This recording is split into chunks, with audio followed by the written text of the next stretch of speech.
Hey, good morning, guys. Good morning, Thinker. Good morning, Ula. Glad you can make it. Glad you're joining me. Let's finish this tiger painting today. Well, let's try and get it finished at least. I just moved my canvas, so now I have to move my camera.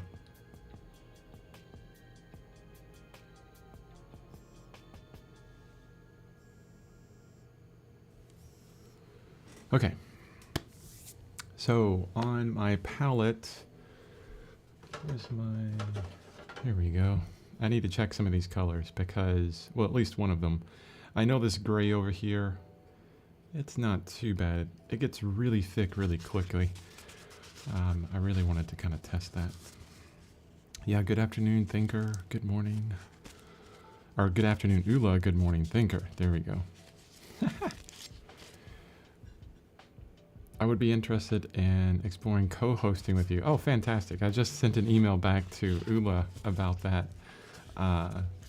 Because as she was mentioning Zoom, which I've used Zoom multiple times before. Well, what I was hoping was the stream would stay the same as it is.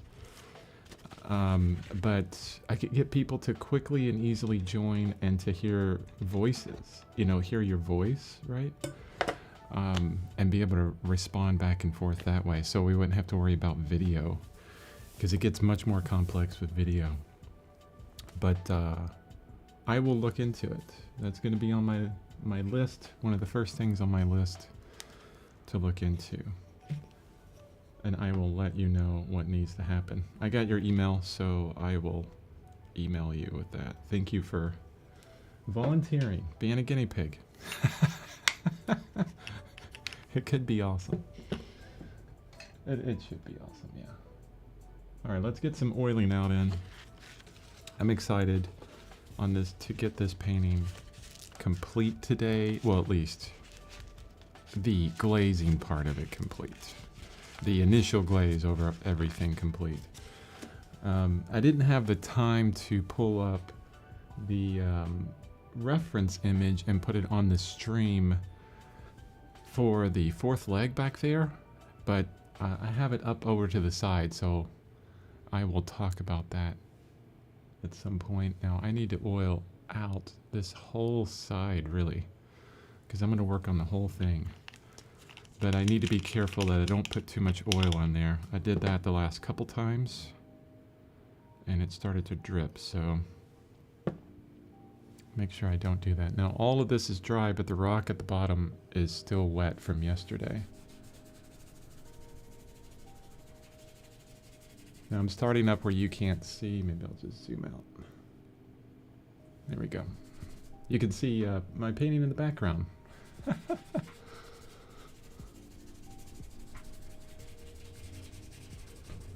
That painting back there was, AI started getting really big in the news. And me and a good friend of mine, we started looking at Stable Diffusion and Midjourney and all these really cool things. And I actually paid for Midjourney for maybe a month or two. Can't remember. And I generated so many really cool ideas, and then I took them into digital software like Krita and Photoshop and made some edits to them and created a few paintings from them. So really used it as a tool for motivation. And you know what? I still like it for that. I like the idea, and that could be part of a workflow that you use as an artist is, idea generation. For example, we're doing this tiger painting based on perseverance. And, what kind of color and composition scenarios would the AI come up with? Could be something that you would never think of, and something that sends you down a different road of composition. Where it becomes really bad is where there are artists that you know, take AI, like directly generated AI stuff, and they put that up as their art. I don't agree with that. I think it's a tool. It's a tool just like the photograph is.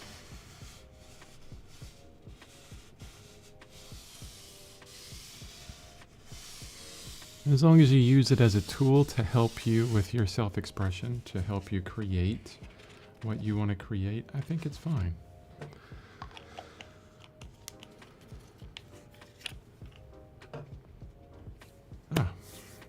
Okay, all oiled out on that side. I want to, you know, as I'm looking at down here on the rock,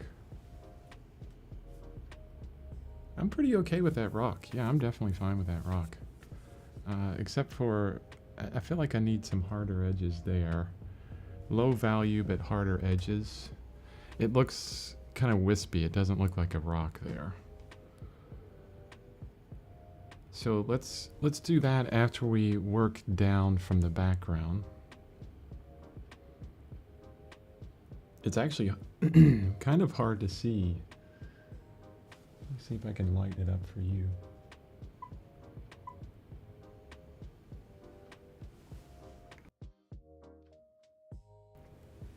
Boy, my ISO is just so high.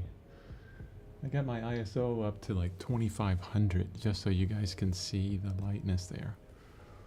And I have my light on just full bright, honestly.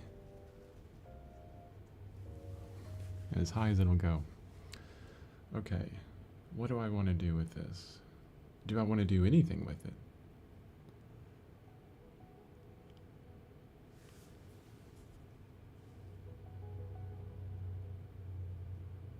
Yeah, I think the issue I'm having here is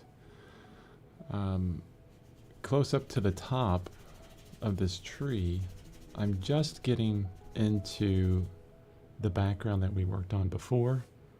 Excuse me. And I'm trying to compare a little bit of that background up there, you know, what we did before with what's below. Okay. Okay, I see. So here, what I need to do is I need to zoom out so you can see. And I'll probably I need to bring the painting back down so you can see where I'm starting, because I'm starting further up top.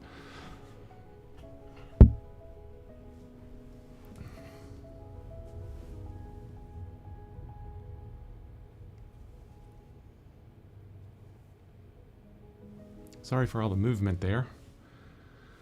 So I need to cool this off, make it more like the background I see over here now. Definitely. And keep it cooler as I go down. And maybe darken it up here. I like how faded the tree is. We know that something's there and that's it. That's all I need to know. And then fix the rock and obviously the palm frond. I need to make that look a little bit better, honestly. Shouldn't take very much time at all for this. All right, let's get to it. I'm gonna make up a dark but very cool color. Closer to blue. It's gonna have a lot of green in it as well. Oh, I don't have my burnt umber out.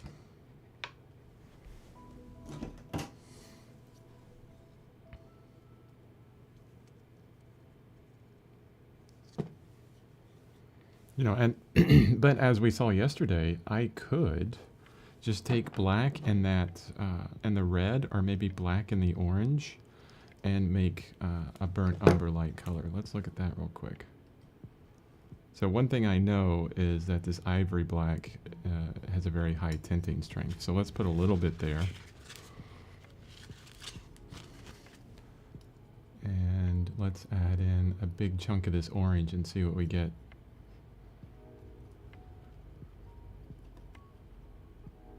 Yeah, that's really interesting. It's a very neutralized orange color. nowhere near what a burnt umber is. But if I do the same thing with red, let me take a chunk of this red, my Naphthol Scarlet, and add just a little bit of black in there.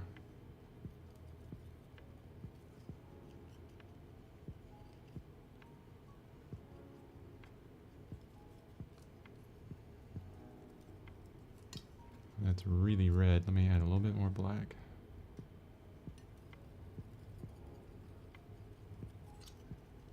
Yeah, I get something really close to that burnt umber with this. It's probably going to be really hard to see on the stream. Like I say all the time, you know, cameras don't pick up these subtle colors very well. Or it could be my lighting scenario. I'll have to figure that out. Are you forgetting the teal? Oh, geez, yeah. I need to add some teal into this, don't I? Yeah, I wonder what teal and black would look like. So that's really interesting. I can get a burnt umber with that red. But again, the burnt umber itself as a mixture is like, you know, a convenience color. Anything beyond the primaries, the 3 primaries, you know, red, yellow, blue, everything else beyond that is a just a convenience way, an easier way to mix. There we go. Add in some of the cerulean blue hue in there so I can get some of that teal. This needs to be a little bit lighter though for the background. Also, you know, Thinker, we had talked about, oh man, I need to say his name right because he's French and I learned French for a while. Florent Fage, I think is how you say his name. Florent Fage. It's spelled like Fargus, Florent Fargus on YouTube. He does a whole color theory course. And he uses like you had said he uses CMYK palette. After my research on that, I realized how complex that is. It's just really, really complex. Those are already also primaries, so cyan, magenta, yellow. And I remember back in the day, let me take some of that red, see what we get. Back in the day when I was doing a lot of landscape paintings with a friend in Florida, and this was like early 2000s, before I had a big 5-year hiatus away from art. Needs to be a bit warmer green, just a tiny bit. And we were, you know, just novices at oil painting. And our idea was, you know, what are the colors, the you know, minimum amount of color that we could put on our palette and be able to achieve all the colors possible. And we thought, you know, naively that, well, you know, your printer, like your at-home inkjet printer, uses CMYK, cyan, magenta, yellow, black. Why can't we do that? You know, the difference is we'd have to add white into it because we're not on white paper. It's you know, oil paint is a subtractive process or additive process. I can't remember if it's subtractive or additive. It's weird how they describe that. Or it's not weird, it's just I don't understand it very well. And that kind of worked. I mean, because we had CMYK, but I tell you what, you know, every single mixture that we needed to make was this super arduous thing to do. That would only work, I feel, if you sat there and you looked at all the colors in your painting and you mixed up all those colors before you started. And that's fine. I see a lot of people do that. Paul Foxton, with his live stream, he does the Munsell system. He mixes up all of his colors before he starts painting. Florent Fargas, he does that. Florent Farge. Oh my gosh, I'm just totally brutalizing his name. I'm sorry, Florent. Andrew Tischler doesn't do that. I mean, as a landscape painter, you have to be a lot faster than that. And that's the drawback with it. You know, for in studio, you know, it's not really much of a problem, is it? You just sit there and make up your paint and maybe even save it for several days. But on a landscape painting, you have to go quick. You got 2 hours. You can't spend half of that time just mixing up the paint. Oh, it was a Tischler who includes CMYK on his palette. Don't know about Farge. Okay, so I got that wrong maybe.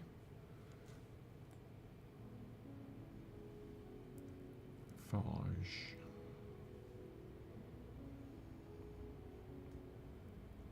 Okay, that's going quickly. Now I need to move this canvas back up.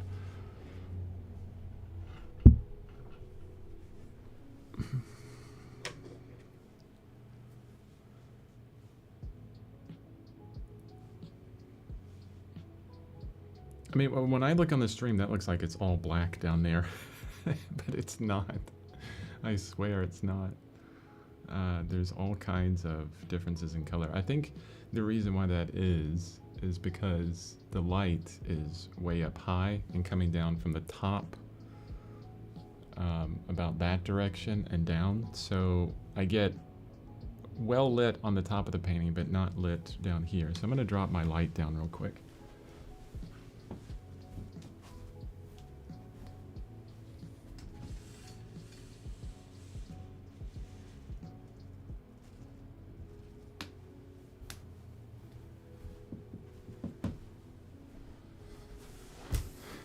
There we go. Now you can see it. Definitely. The problem with moving the light around a lot is you have to kind of, you know, work with the glare.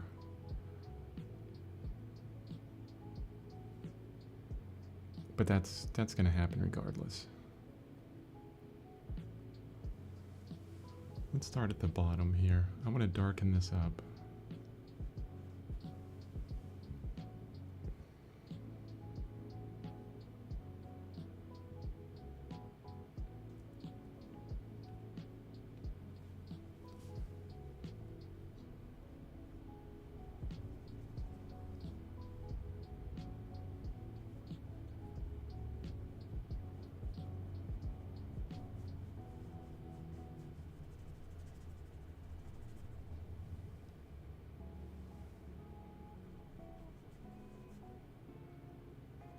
Just some shapes of dark and light color back here.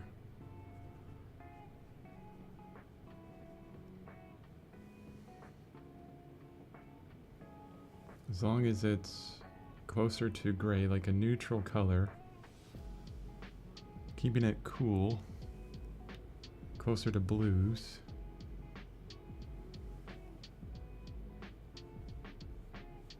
That's what's important. And then any of these edges I'm going to soften out in a moment.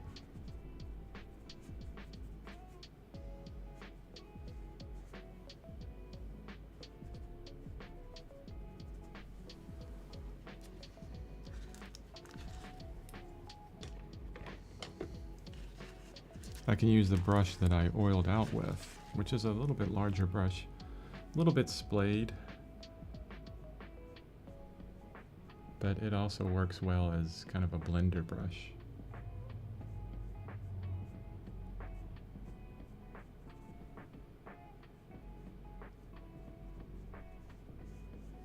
I want to darken up behind that palm frond as well. Get it to stand out just a little bit more.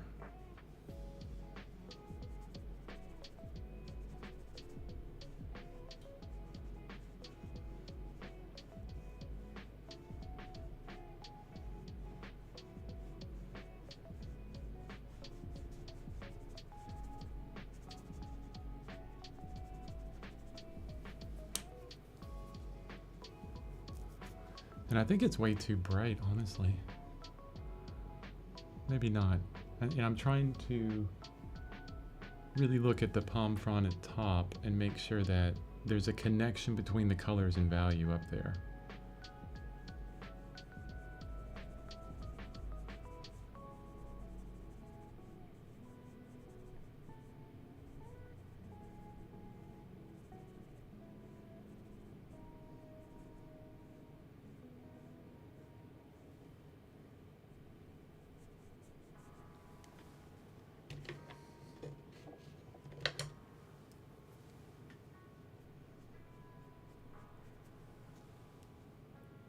Okay, that's pretty good. You know, super easy, not much going on there. I need to drag some of this color over here, which I haven't oiled out. Let's do that first.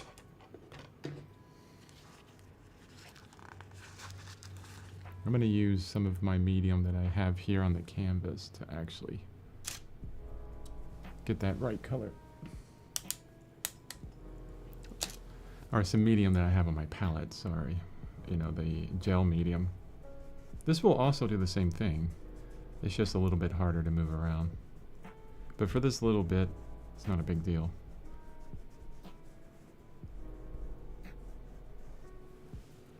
Okay. The fourth leg and then the rock. So what's interesting about the image that we what we originally used for this painting, I thought the fourth leg was a little bit different in location. And it's going to be a silhouette. It needs to be, because here's the drawing of it. It starts here. That may be too dark. I don't want to match it. I don't want it to be much darker than the stripes.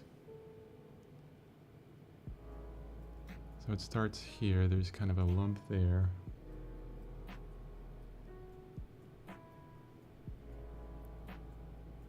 I'm looking at the reference on my computer screen, which you guys can't see.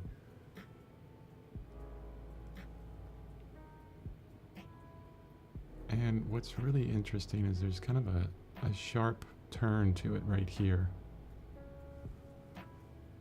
It's very subtle. I don't want to overdo it. A lot of times when we're drawing things, we'll see an angle in the body. Tiger body, you know, human body. And we'll overpronounce it. There.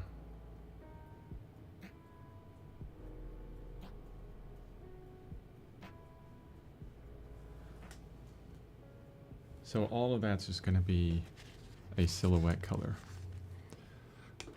But what I need to do is, it needs to be closer to, you know, this coloration here on this right leg, which is closer to an ultramarine type blue, like grayish blue.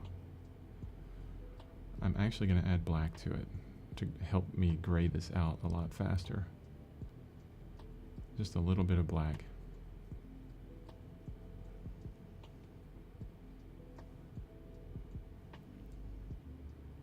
And I'm trying to get away with as little medium in this as possible.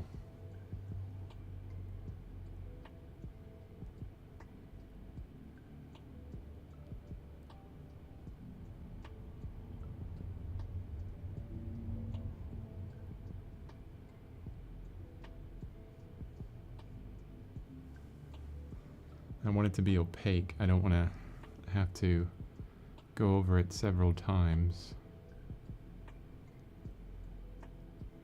just so I don't see the background coming through this silhouette. And see the value here, especially at the top. You see that big change in value? I'll probably change that up a bit. I think that value change is too high. It makes this kind of really hard stripe there.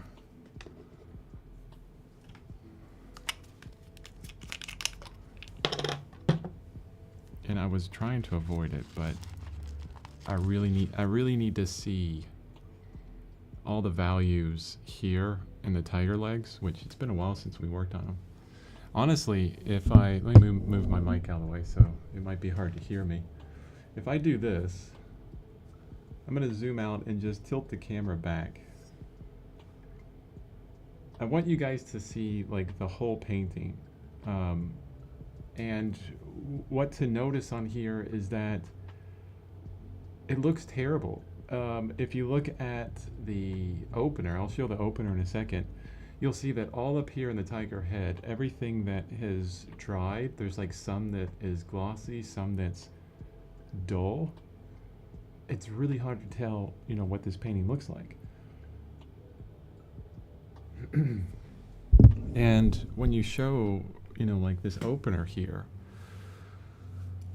where I'm giving you a comparative and you look at the head of the tiger, I'm like, wow, I really don't want to show this because of all that glare. But it's the natural process of the oil painting. It's the natural, it's the process itself.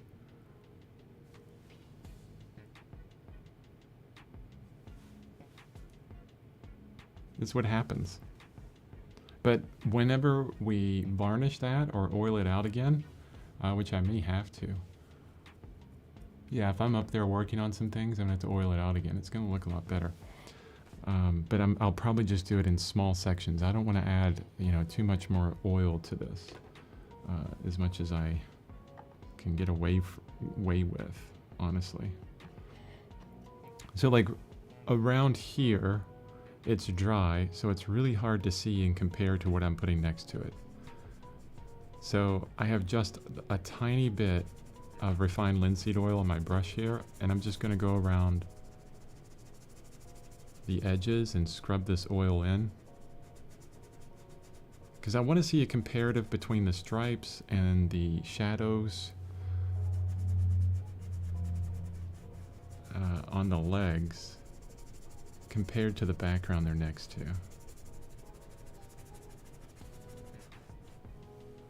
Need just a little bit more.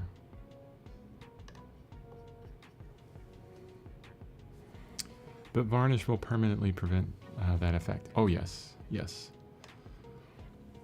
So I'll use a Gamvar after this is completely dry, which I will wait multiple weeks for this to dry. I don't play around with that.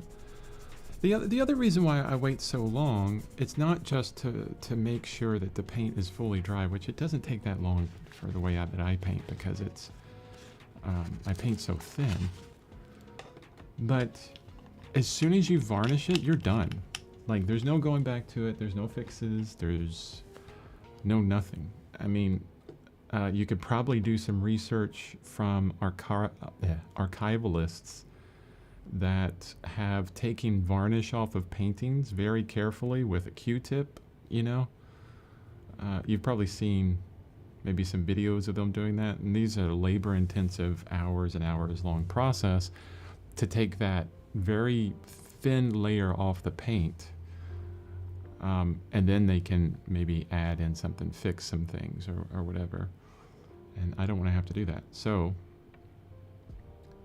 I like to wait, because it could be a week or two later. I'm looking at the painting and I go, you know, I see this portion now that I didn't see before that just isn't working. And I can't let it go, you know. That doesn't happen very often, honestly. I think it's only happened to me, you know, once or twice.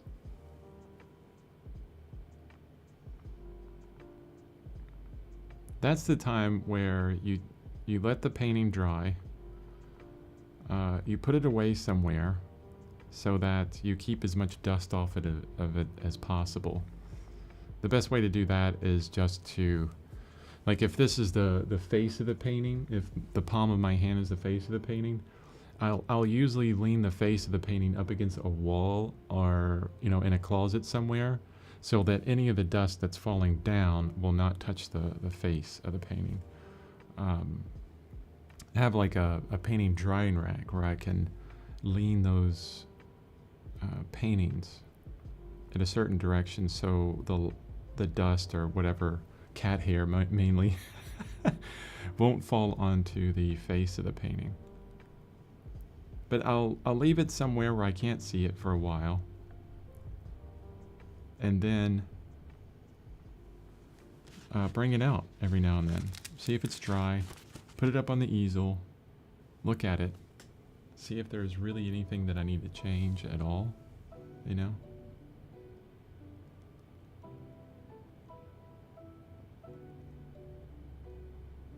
Now I need to get away from this leg here that we just put in, that silhouette, and see if it reads well. So I'm going to step back real quick.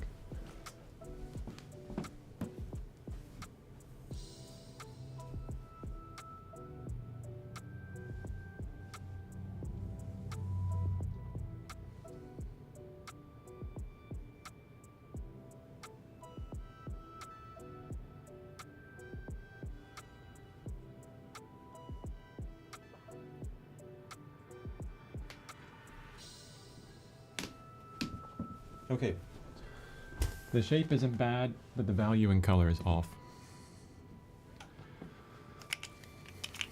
Here's what I'm going to do. I'm going to go back into my refined linseed oil.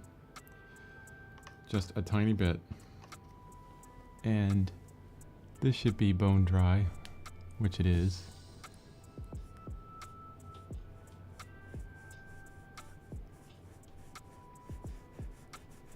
And what I'm doing is I'm comparing this leg over here with that one. But how can I compare that if I'm not seeing the right color? I can't.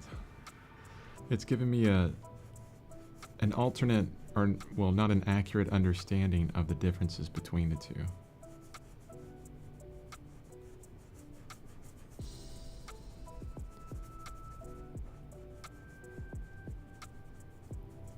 So I want to be careful there. I know some of that background is a little bit wet.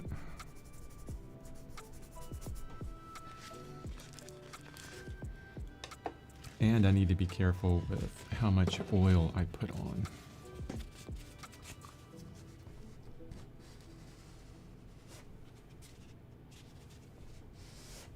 Okay. Yeah. Even after doing that, I'm still thinking the same thing.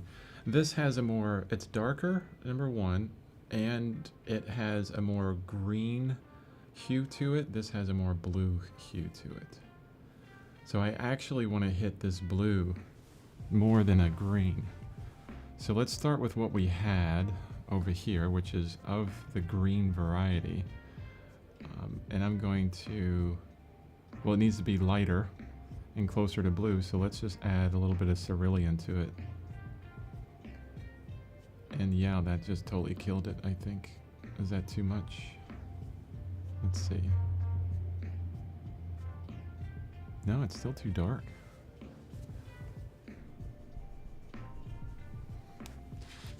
Okay, a little bit of white. The cerulean is so intense.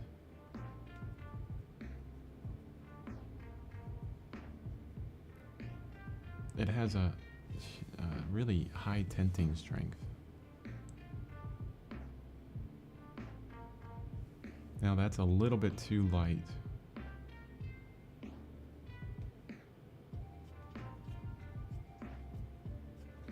That was actually pretty good, I would guess, because I have wet dark paint here, so if I make it a little bit lighter, that's right on. Just a little bit closer to purple. And lighten it up a bit more.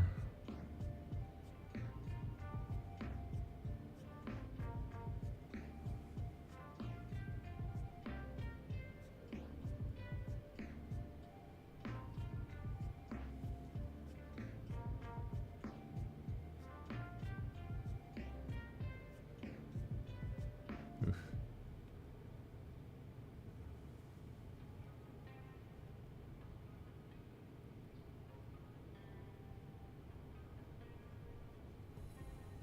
Okay, let's see. Really just testing it over here. Which I added a lot of nice kind of intense blues in there, which looks pretty good actually. I like that. You know, it's a little bit more interest in there.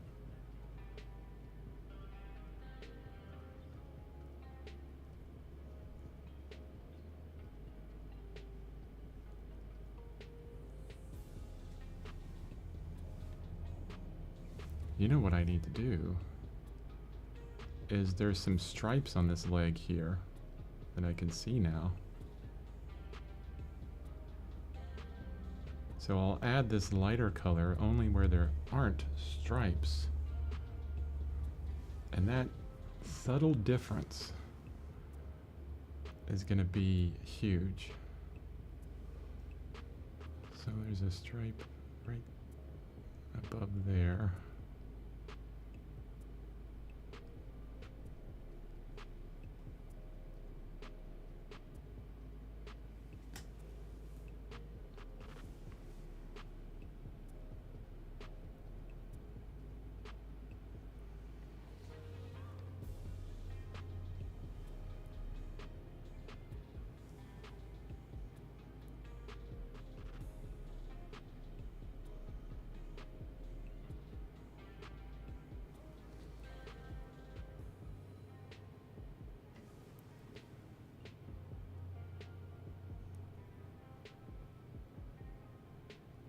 I'm really pulling out those edges as well, keeping them really soft. Okay, I'm gonna step back one more time.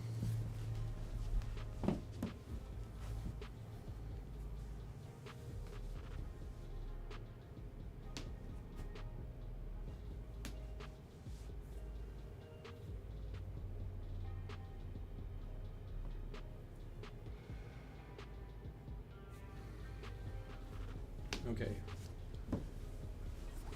Still a little bit too green for me. I'm going to actually look into adding a purple here in a couple places, kind of like some accents.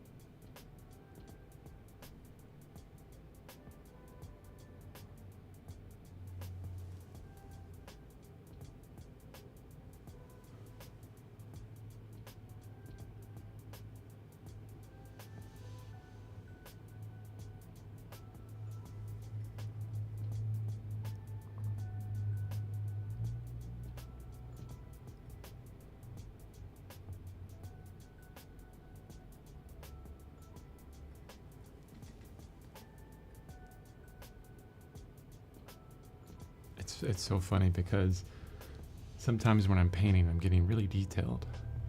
I'll get really quiet. It's like the subtlety in the painting is still, you know, it's like kind of bleeding into, you know, what I'm doing right now. So I have to be, if I'm painting subtle, I have to speak subtly. It's like my whole body gets into it, like everything I do. Yeah, it's so much fun. All right, I think that's looking really good.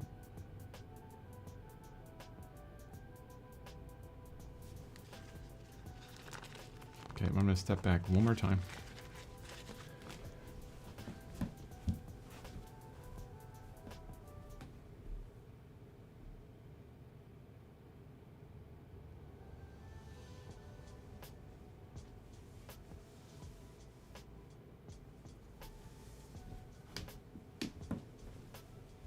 Yeah, that's just subtle enough to create a leg back there.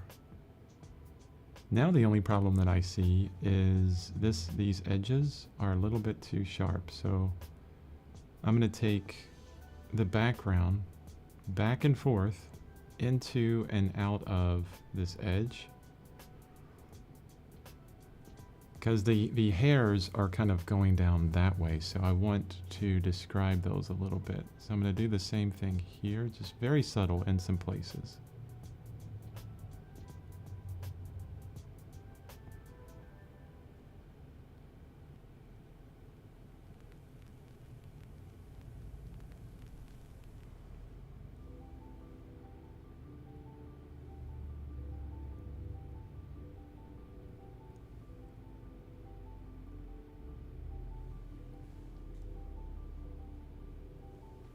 little tiny detail that I will notice, but maybe no one else, unless they watch this live stream. Okay. The rock at the bottom needs to be a bit harder over here. We need to get our gray out, and I'm going to start it over here on this side with some black. Very gray kind of tone. I mean, that's all it is, just a gray and black. And I have a little bit of bluish green kind of color in my brush, so we'll see what that looks like. A little bit lighter than I want.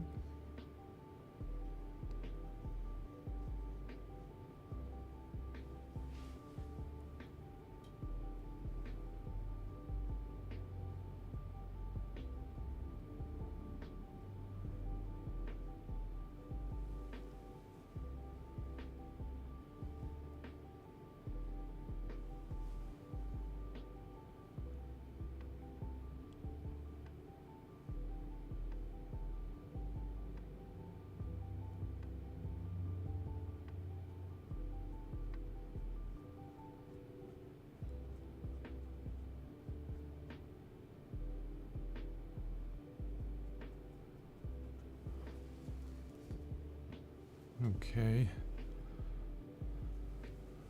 That's looking all right.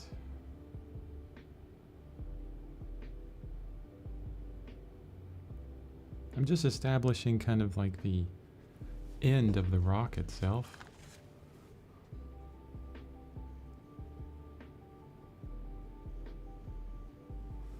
And then we'll bring the background closer to it.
Okay, that's looking much harder.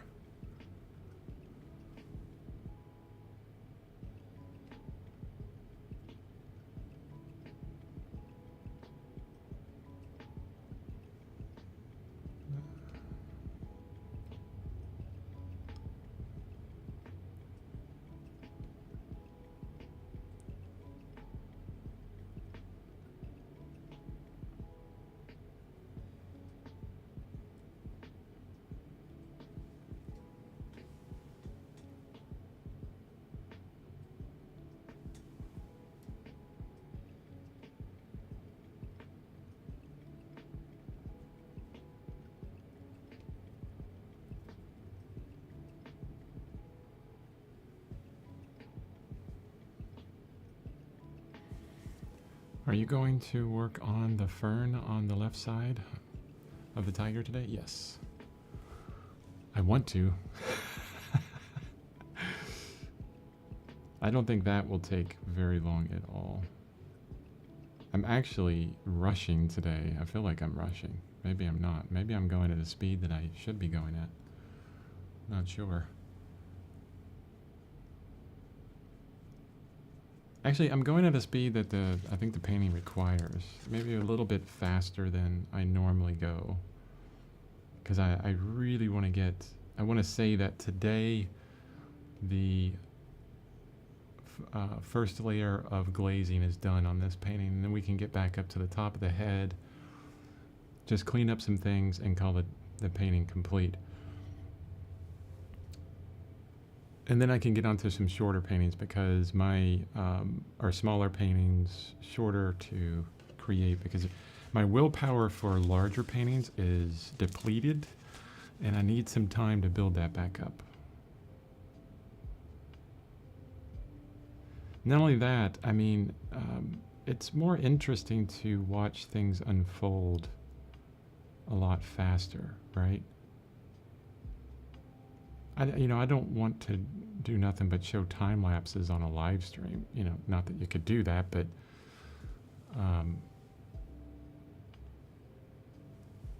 I do want, and I think that's why, Bob Ross did so well. And the other artists that I think came after him, they're able to complete a painting in, one sitting. Within an hour show. They knew that that's what the viewers wanted. I'm not going to be completing a painting in an hour. I tell you that. Okay, I'm happy with the way that rock looks. I don't think we need more than that. Now, this palm frond over here. I'm going to do the same thing that I did with the others. I'm going to darken it up first and then bring back the lights on it. What I'm about to add could be too dark, but I have a lot of medium in it. So it'll come back, I could pull it off pretty easily. Maybe too much medium, honestly.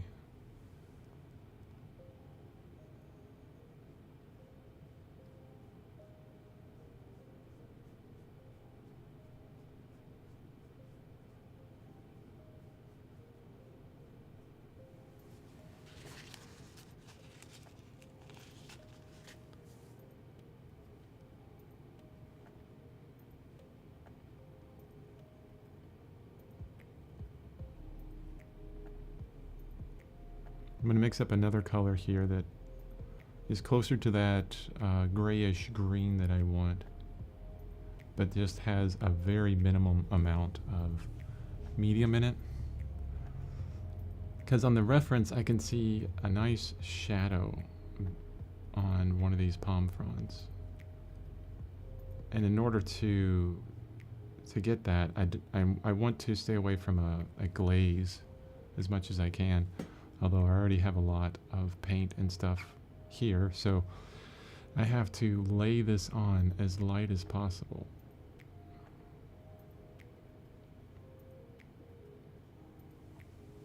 Okay. Now what's interesting there, let me zoom in. And I'll move over.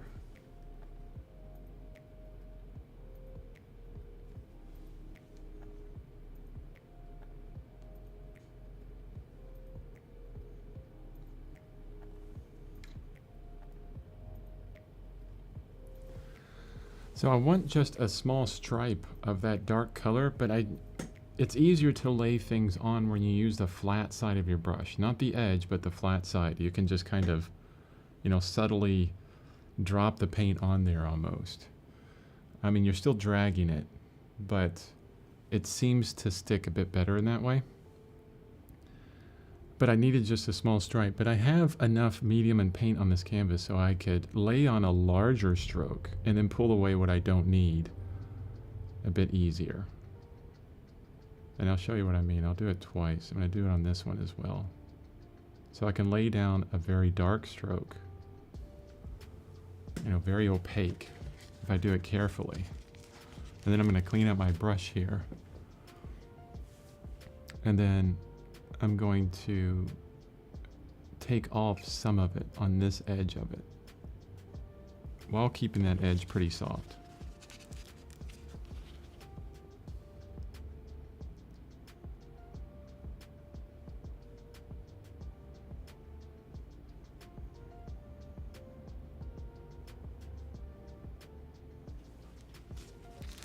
Now, why am I doing this? Because I want to turn the form. I want, each of these little things are forms.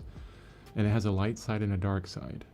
And actually, there's light hitting it from above, and then it kind of curves over, so we got light to dark that way, and then on itself there's dark, light to dark from left to right. So if you're thinking about the form, that's where you get things to look more and more believable.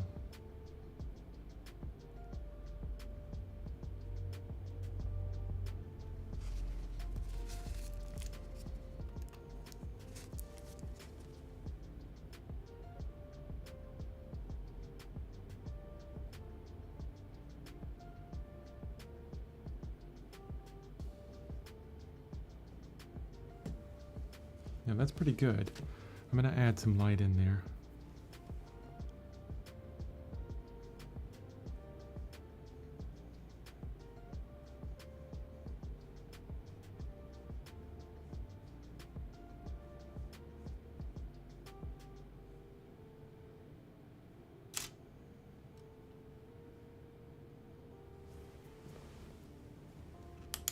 Boy, I'll be glad when I get the replacement for this camera in. My palette camera just keeps turning off. Now I need some darker side on this leaf.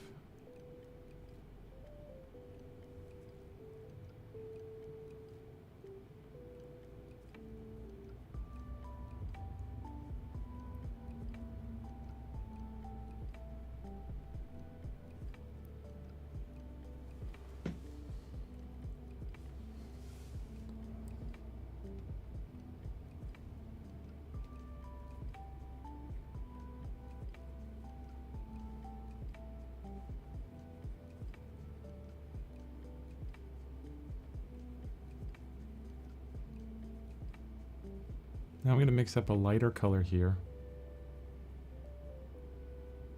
I don't want it to get too close to white, so I'm using a bit more yellow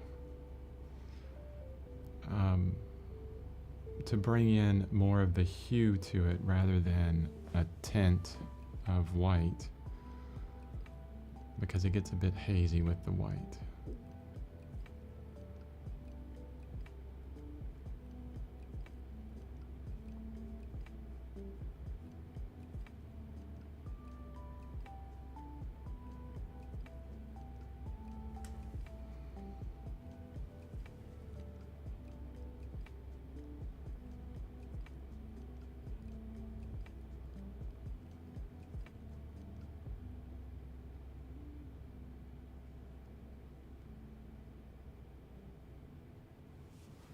Very subtle changes here.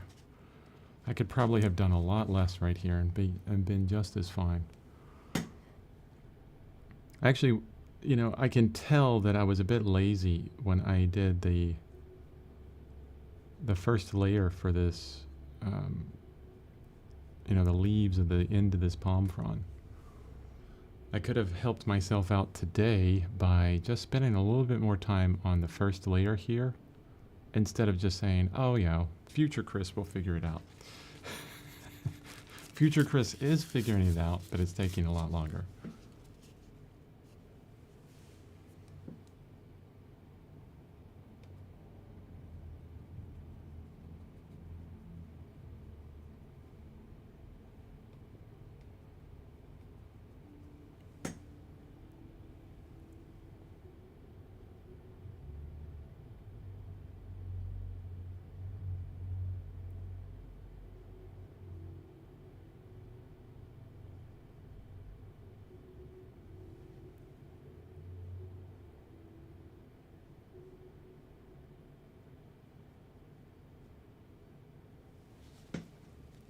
All right, I'm going to step back and look at this.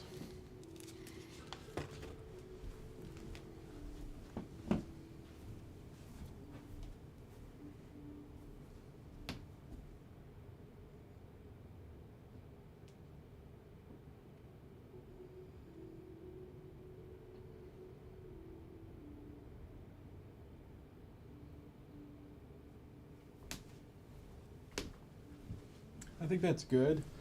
There's just a value difference that I want to change. So it's a bit too dark right in here. I have a brush that I haven't really used yet, so it's a dry brush. And I'm just going to move that paint around, just kind of dab it around so that the value gets dispersed a bit. Softens up those edges and everything.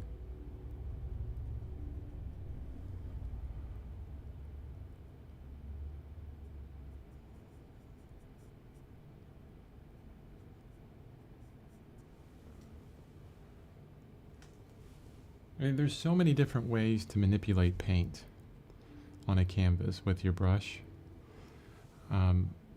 Most of the time,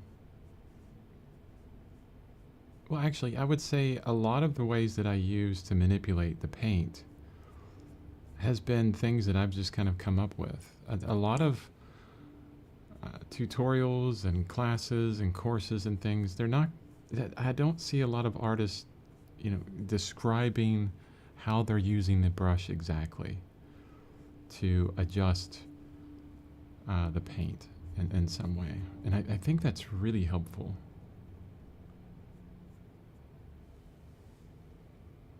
Because it's not just about, putting paint on your brush and then putting it on the canvas in one single stroke type. There's so many different methods.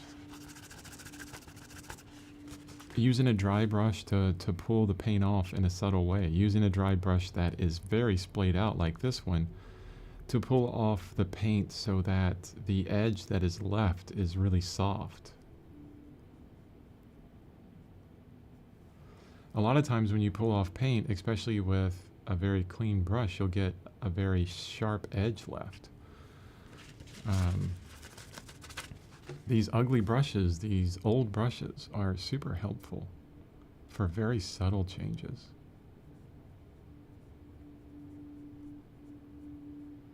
I keep bringing it into the tiger's fur just to make sure that that edge doesn't look weird. It doesn't look like it stops there unnaturally. All right, let me zoom out. I'm going to use this stream to see if it looks good or not.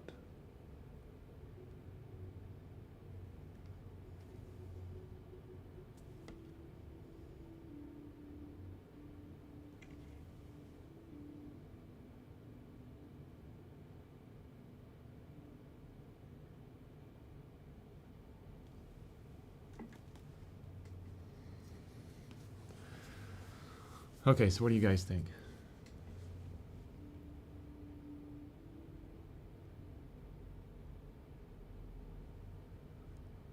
You see this like white patch down here? that's glare from my paper towels. Let's see if I can remove that. Yeah, that was helpful. Getting rid of all that glare. And I think the back of my phone is putting glare on the canvas as well. Move that down here.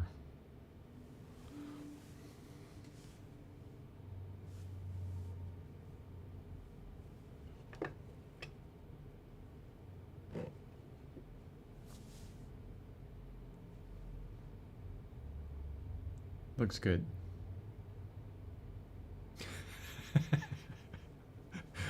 That's all I need. Okay. Wow.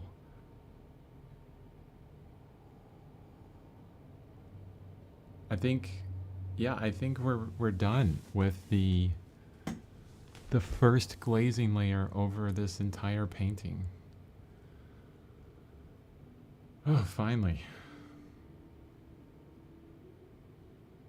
I have to say that it is looking really good. I'm going to darken it up a bit.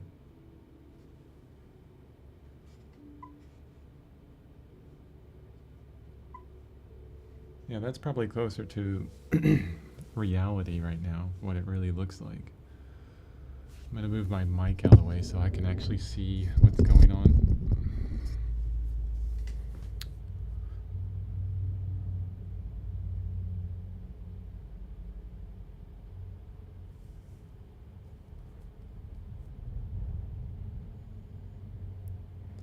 There's always this thing where you get to the end of a painting or the end of a major stage on a painting. Like right now, we're at the end of a major stage on a painting. And even, especially the end of the painting, which is very discouraging because you'll look at it and you'll go, there's so much more I could do with this. So many little things that I could make, better. And it's like an infinite trap, honestly. There's always this, happy medium or balance that we're trying to find with done, defining what done actually is. And I think when you're a little bit uncomfortable with the painting, when you're like, it doesn't quite match the vision that I had in my head at the very beginning. It's gone in different directions. It looks good, but it's not the absolute masterpiece that I would love to have. I think at that point, you're really good. You're really good with the painting, like being done. I think that's the point where it's like, okay, I don't see any major flaws in it where it's like, this is really distracting, this is really terrible. At that point, it's time to call it finished, at least this major stage of it. And I'm at that kind of uncomfortable stage where there is a lot that I would like to continually do with that glazing layer. But the major things are pretty much done. Let's drop this down.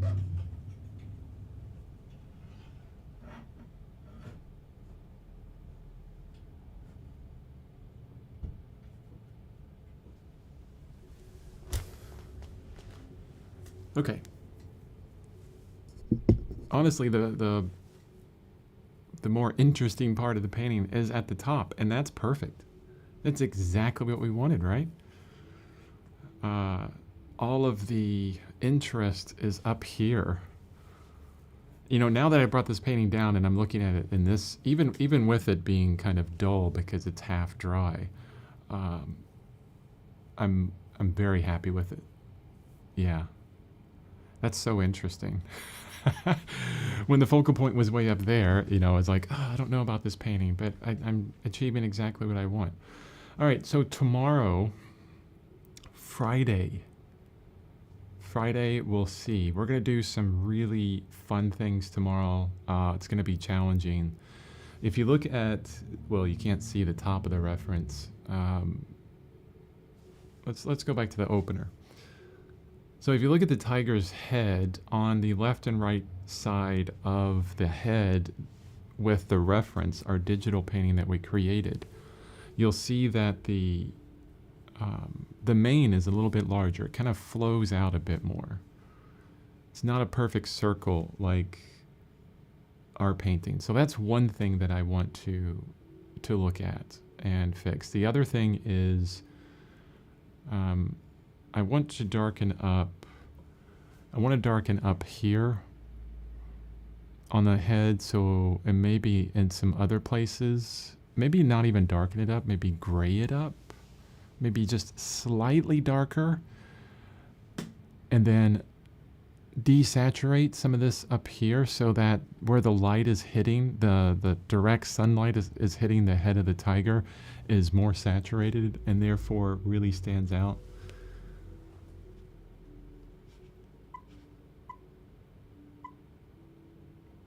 Yeah, it's really blown out on the stream, but if I take the ISO down,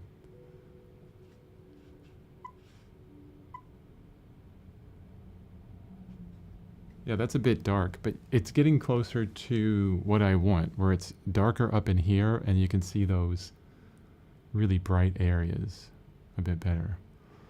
So those two things and all the whiskers and maybe some like fun hairs around everywhere else. The challenging thing tomorrow is going to be the whiskers. I think we'll be fine though. It's the kind of thing where I can mess up maybe once, maybe twice. But after that, I have to redo a lot of the background. And I have a whole bunch of whiskers to put in, so I'm going to have a lot of practice on that. Yeah, that's going to be fun. It might be one of those things where I practice on the palette a few times first to get it right, and then make some changes.